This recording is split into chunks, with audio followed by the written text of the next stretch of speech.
नमस्कार दोस्तों, गणित की क्लास में आप सभी का स्वागत है। आज जो है मैं आपके बीच अपनी 3 समस्या रखने वाला हूं और उस तीनों समस्या में ही आज के गणित का कॉन्सेप्ट छिपा हुआ है। पहली समस्या, एक स्कूल में गया, वहां प्रार्थना का समय था। बहुत ही अच्छा नज़ारा देखने को मिला। वहां बच्चे जो है प्रार्थना में लाइन से खड़े थे। अब आप लोग भी लाइन से खड़े होते हैं, लेकिन वहां स्पेशल क्या था? वहां स्पेशल ये था कि बच्चे जो है वर्गाकार खड़े थे, अर्थात एक लाइन में जितने बच्चे खड़े थे उतने ही लाइन बना था। फिर मैंने सर से पूछा कि सर आज कितने बच्चे आए हुए हैं? प्रार्थना का समय शाम का था, शाम के एंडिंग के समय का प्रार्थना था। तो सर ने कहा कि आज जो है हमारे स्कूल में 256 बच्चे आए हैं। कितने बच्चे आए हैं? 256 बच्चे आए हैं और सभी जो है वर्गाकार खड़े हुए हैं। अर्थात कितने बच्चे थे? 256 बच्चे थे और सभी जो है इस प्रकार से वर्गाकार आकृति में खड़े हुए थे। अर्थात जितना लाइन यहाँ बना हुआ है उतने ही लाइन में बच्चे खड़े हुए थे। जैसे यहाँ पे 5 है तो 5 की संख्या में 5 लाइन बना हुआ था। ठीक है, ये अनुमान है, आपको उदाहरण के लिए बता रहा हूँ, लेकिन वास्तविक जो संख्या था बच्चों की ये है। तो आपको मेरी मदद यह करना है कि आपको बताना है कि वो उन बच्चों का कितना लाइन बना था और हर एक लाइन में कितने कितने बच्चे खड़े थे। पहली समस्या हुई। अब दूसरी समस्या, मैं पुस्तक पढ़ रहा था तो पुस्तक में एक प्रश्न आया कि एक वर्ग का क्षेत्रफल, देखिए वर्ग है, एक वर्ग का क्षेत्रफल जो है 225 वर्ग सेंटीमीटर है। ठीक है, एक वर्ग का क्षेत्रफल 225 वर्ग सेंटीमीटर है, तो उसकी एक भुजा कितनी होगी? यह दूसरा प्रश्न था। जब पढ़ रहा था उसी समय मेरे पड़ोसी में एक व्यक्ति आए और उन्होंने अपनी समस्या रखा। बोलते हैं, देवांगन जी, मेरे घर में जो बाड़ी है वो वर्गाकार है। कैसा है? वर्गाकार है। और उसका जो क्षेत्रफल है वह बोलता है कि वह जो है 196 वर्ग मीटर है। ठीक है, वो बोलता है कि 196 वर्ग मीटर है। उसे अपने बाड़ी के चारों ओर, ध्यान से समझिएगा, अपनी बाड़ी के चारों ओर तार का घेरा लगाना है ताकि बाहर से जो पशु आते हैं वो उसके बाड़ी में प्रवेश ना कर सके। तो मैंने उससे पूछा कि आप कितना घेरा लगाना चाहते हो तार का? तो बोलते हैं मैं तार का 2 घेरा लगाऊंगा, अर्थात 2 राउंड इसमें लगाना है। तो फिर आपकी समस्या क्या है? तो उसने कहा कि भाई देवांगन जी, मुझे आप ये बताइए कि मैं कितना मीटर लंबा तार लेकर आऊं जिससे मेरा काम हो सके। तो क्या आप उनकी मदद कर सकते हैं? आप बता सकते हैं क्या कि उस किसान को, उस मेरे पड़ोसी को अपने बाड़ी में तार का 2 घेरा लगाने के लिए कितनी लंबी तार की जरूरत पड़ेगी? तो ये 3 समस्या मैंने रखा। पहला प्रार्थना वाला उदाहरण, दूसरा वर्ग का क्षेत्रफल दिया गया है, भुजा की लंबाई पूछा गया है, और तीसरा जो है मेरे पड़ोसी का उदाहरण है जिन्होंने कहा कि भाई उसकी वर्गाकार बाड़ी में जिसका क्षेत्रफल जो है 196 वर्ग मीटर है उसमें चारों ओर तार का 2 घेरा लगाना है। ठीक है, अब बच्चों ऐसी जो समस्या है आपको भी कहीं ना कहीं सामना करना पड़ता होगा या भविष्य में करना होगा। तो आप ऐसी समस्या को कैसे समाधान कर सकते हैं इसके बारे में बात करेंगे। तो चलिए देखते हैं इसको हम कैसे हल करने वाले हैं। अब देखिए, तीनों जो प्रश्न हैं उसके बेसिक में क्या छुपा है इसको समझिए, क्योंकि हमारा थीम क्या है? रटना नहीं है, समझना है। देखिए, ये जो है तीनों जो है वर्गाकार आकृति में है। कैसे आकृति में है? वर्गाकार आकृति में। अब यहां पर जो है इसके अंदर में का जो क्षेत्रफल दिया गया, अर्थात ये एरिया कितना है ये पूरा यहां पर दिया गया है। यह है 225 वर्ग सेंटीमीटर।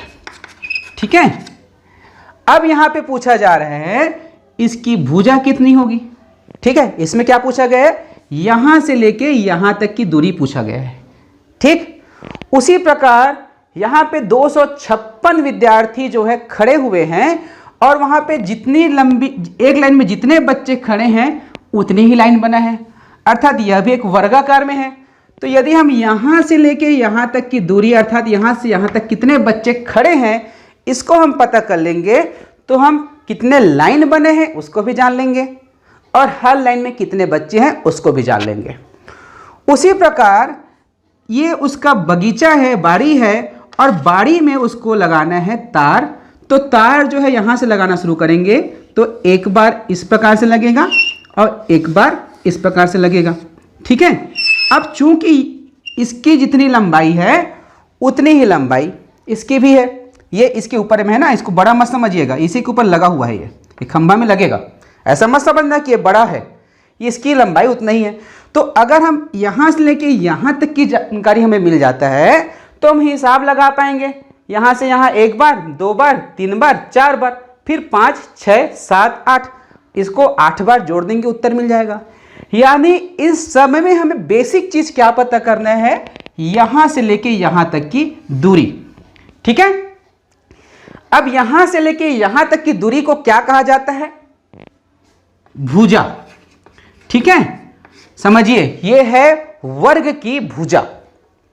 अब आपको याद ही होगा जब हम क्षेत्रफल ज्ञात करते हैं तो हम क्या करते हैं, भुजा गुणा भुजा वर्ग के लिए है, ठीक है। हमने इसके पहले जब वर्ग सीखा था तो इसमें पहुंचे थे। तो इस प्रश्न में यहां पहले से दे दिया है, यहां पे 256 है, इसमें दे दिया है 225 है, इसमें दे दिया है 196 है। अर्थात यहां पर हमें एक संख्या रखना होगा, जो संख्या हम यहां पर रखेंगे उसको यहां पर भी रखना होगा और जब दोनों को गुणा करेंगे तो हमें 256 मिलेगा। इसी प्रकार 225 के लिए भी हमें उस संख्या को पता करना होगा जिसका गुणा उसी से करने पर 225 प्राप्त होता है। उसी प्रकार 196 के लिए हमें उस संख्या को ढूंढना होगा जिसका गुणा हमें उसी से करने पर 196 प्राप्त होता है। समझ रहे हैं ना। तो यहां पर हमें उस संख्या को ढूंढना होगा जिसका गुणा उसी से करने पर हमें 256 प्राप्त होता है।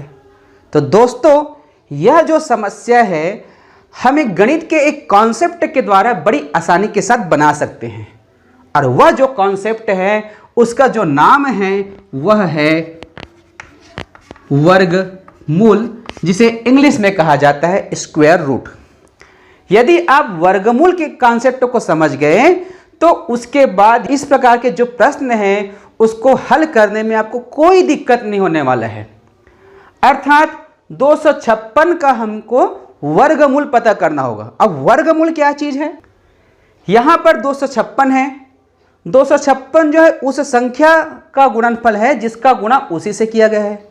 अर्थात यहां पर जो संख्या हम रखेंगे वह जो है 256 का वर्गमूल कहलाएगा। 225 प्राप्त करने के लिए जिस संख्या को यहां रखेंगे जिसका गुणा हम यहां करने वाले हैं वही इसका वर्गमूल है। उसी प्रकार 196 के लिए है। आपने यह तो अवश्य पढ़ा कि 5 का वर्ग जो है अर्थात 5 गुणा 5 बराबर 25, ठीक है। तो इन दोनों में एक संबंध है, 5 का वर्ग बराबर 25। इसको जब हम लिखते हैं तो इस प्रकार से लिख सकते हैं 5 का वर्ग बराबर 25, ठीक है। जब इसको हम उल्टा लिखेंगे तो ऐसा लिखेंगे 25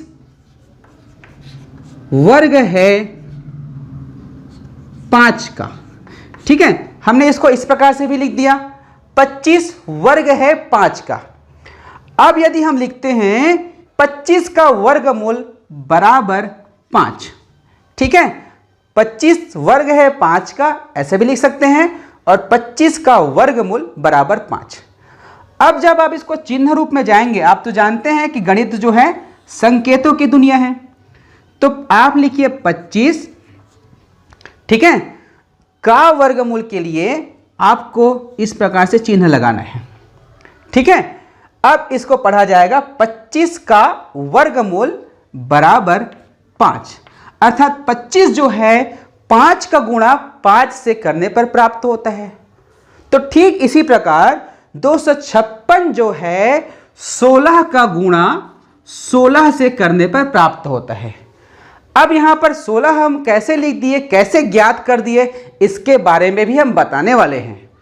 उसी प्रकार 225 जो है 15 का गुणा 15 से करने पर प्राप्त होता है, और 196 जो है 14 का गुणा 14 से करने पर प्राप्त होता है।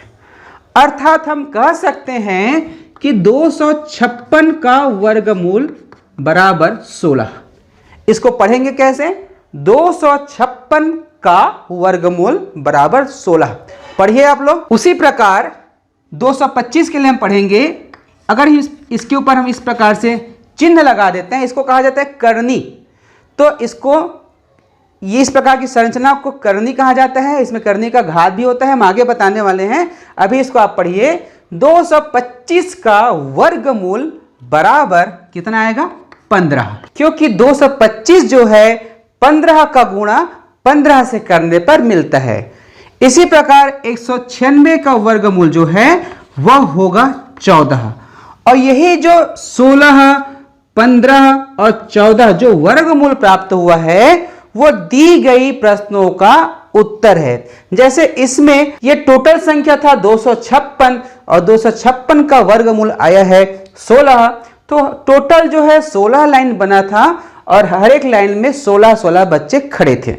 उसी प्रकार 225 का जो वर्गमूल आया है वह आया है 15, तो इस भुजा की जो लंबाई होगी 15 सेंटीमीटर होगा, क्योंकि यहां पे जो इकाई है सेंटीमीटर है, तो इसकी लंबाई 15 सेंटीमीटर होगा। और इस प्रश्न में देखिए एक भुजा की लंबाई जो है 14 मीटर प्राप्त हुआ है, तो यहां से यहां तक की दूरी 14 मीटर। तो टोटल आप इसका परिमाप निकाल दीजिए, अर्थात इसको सभी को जोड़ दीजिए और उसको 2 से गुणा कर दीजिए। 14, 28, 42, 56, एक राउंड में 56 मीटर लगेगा, तो 2 राउंड में 112 मीटर। तो हम अपने मित्र को बता सकते हैं कि आप जो है 112 मीटर लंबी तार ले लीजिए और अपने बाड़ी में 2 राउंड तार का लगा लीजिए। तो बच्चों, हमने यहां पर जो है वर्गमूल के कॉन्सेप्ट को समझा, वर्गमूल के उपयोग को समझा। अब हम जानेंगे कि वर्गमूल हम कैसे ज्ञात कर सकते हैं। तो चलिए कुछ प्रश्न मैं आपसे पूछ रहा हूं, आपको तुरंत बताना है। इसको पढ़िए। इसको कहा जाएगा 81 का वर्गमूल। अब आप बताइए 81 किस संख्या का गुणा किससे करने पर मिलता है?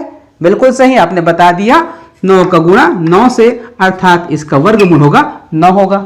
ठीक है। यदि मैं पूछूं कि 64 का वर्गमूल क्या है, आप भी आसानी से बता देंगे। इसका जो वर्गमूल है वह होगा 8, क्योंकि 8 का गुणा 8 से करने पर मिलता है।